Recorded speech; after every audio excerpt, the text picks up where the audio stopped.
जनमानस की आस्था का केंद्र बिंदु देवास की टेकरी में यूं तो कई विकासात्मक कार्य हो रहे हैं, जिनमें नया परिक्रमा मार्ग, रोपवे, पौधरोपण, जल संवर्धन इकाई आदि है। वर्तमान में माताजी की टेकरी का स्वरूप देखते ही बनता है। इस पवित्र धार्मिक स्थल पर जिला कलेक्टर श्री आशुतोष अवस्थी की प्लानिंग अनुसार कृषि विस्तार सुधार कार्यक्रम आत्मा के नवाचार घटक के अंतर्गत माताजी के मंदिर पे अर्पित फूलों, प्रसाद, नारियल इत्यादि से नाडेप और 4 चक्री वर्मी कंपोस्ट इकाई के द्वारा जैविक खाद निर्माण परिसर बनाया गया है। यहाँ 3 तरह की यूनिट है: नाडेप, वर्मी कंपोस्ट खाद का पक्का यूनिट और 4 चक्री वर्मी कंपोस्ट इकाई। प्रतिदिन यहाँ काम करने वाले कमल, जो एक हाथ से विकलांग है, थैला लेकर माताजी के मंदिर पर जाते हैं और माताजी पर चढ़ने वाले हार, फूल और प्रसादी सामग्री को एकत्र कर यहाँ लेकर आते हैं और फिर उसमें से प्लास्टिक, कांच और पत्थर को अलग किया जाता है। बचे हुए फूलों को 4 चक्री इकाई के एक टांके में डाल दिया जाता है। तत्पश्चात उस पर पानी का हल्का सा छिड़काव किया जाता है। इस प्रक्रिया में गोबर और मिट्टी भी मिलाई जाती है और जब ये आधा सड़ जाता है तब पहली बार 1000 केचुए के आसपास इसमें छोड़ दिए जाते हैं। फिर भरे हुए इस टांके को प्लास्टिक या जूट के बोरों से ढक दिया जाता है ताकि केचुओं के द्वारा खाद बनाने की प्रक्रिया सुचारू रूप से हो सके और अंधेरा पसंद केचुओं को वातावरण मिल सके। ये केचुए अंधेरे में रहना पसंद करते हैं और आधी सड़ी हुई वस्तुएं इनका भोजन रहती है।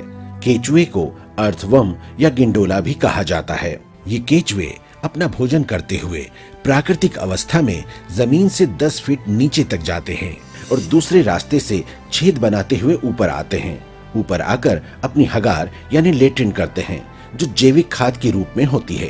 केचुए के पेट में अमीनो एसिड और इस तरह के रसायन होते हैं जो जैविक खाद बनाने की प्रक्रिया में बहुत सहायक होते हैं। इस खाद में खेती के लिए आवश्यक पूरे 16 तत्व होते हैं, जबकि रासायनिक खाद से एक बार में अधिकतम 2 या 3 ही तत्व मिलते हैं। केचुए जिस छेद से जाते हैं उस छेद से ना तो वापस आते हैं और ना ही जाते हैं। ये नया रास्ता बनाते हुए ऊपर आते हैं और पुनः ऊपर आकर लेट्रिन करते हैं, जो खाद के रूप में हमें प्राप्त होती है। प्राकृतिक रूप में भी केचुए खेत में इसी प्रक्रिया को अपनाते हैं, जिससे खेत में पतली नलिकाओं का निर्माण होता है। इससे वायु का संचार अच्छा होता है और बरसात का पानी नीचे तक उतरता है। यही कारण है कि केचुए को किसान का मित्र कहा जाता है। ये प्राकृतिक रूप से खेत की जुताई करता है।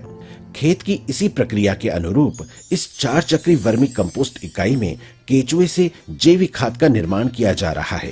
केचुए छोड़ने के 21 दिन बाद ये केचुए खाद को बनाकर तैयार कर देते हैं।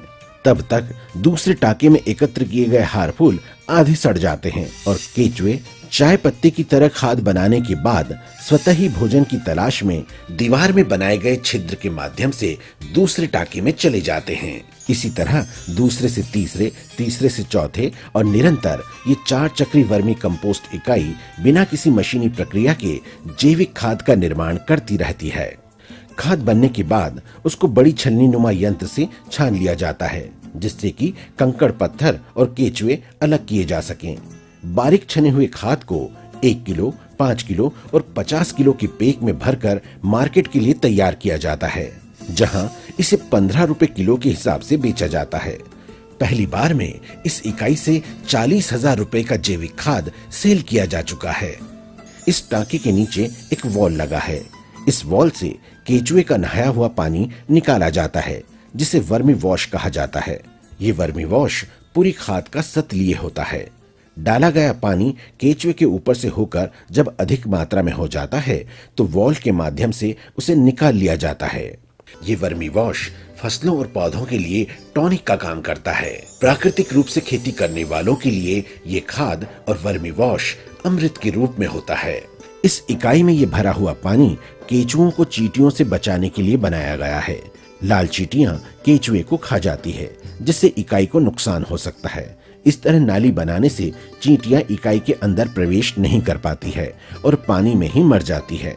इकाई के ऊपर बनाया गया ये टीन शेड वर्षा के अतिरिक्त पानी को रोकने और अंधेरे का वातावरण निर्मित करने में सहायक होता है। परिसर में बनाए गए नाडेप के माध्यम से खाद बनाने की प्रक्रिया जल्द पूर्ण हो जाती है। क्योंकि केचुए आधी सड़ी हुई सामग्री को खाते हैं।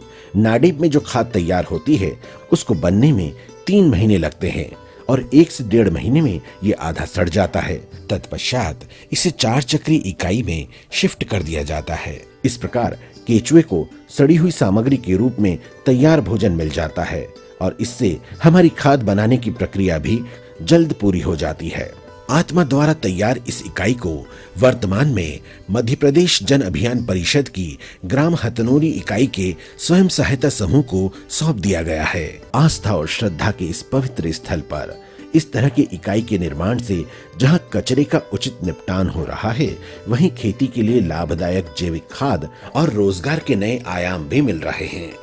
इस तरह की खाद का उपयोग कर आज देवास जिले के कई किसान जैविक खेती कर मुनाफा तो कमा ही रहे हैं, अपनी जमीन की उर्वरा शक्ति को भी बचाए हुए हैं।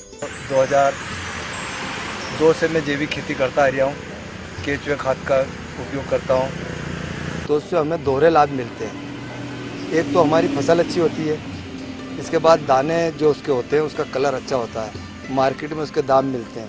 इसके बाद पैसा कम खर्च होता है, जैसे खर्चा 1 रुपया और आवक 16 रुपये है।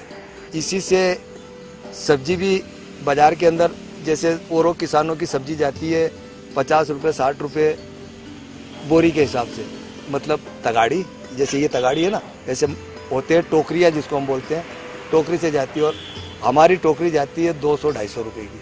मैं तो बहुत खुश हूँ जैविक खेती के अंदर और मेरे किसान भाइयों से भी ये निवेदन करता हूँ कि आप भी जैविक खेती करो। इस तरह की इकाई का निर्माण कर आप भी जैविक खेती कर अधिक मुनाफा और जमीन को बंजर होने से बचा सकते हैं। है ना ये कितना आसान और प्राकृतिक।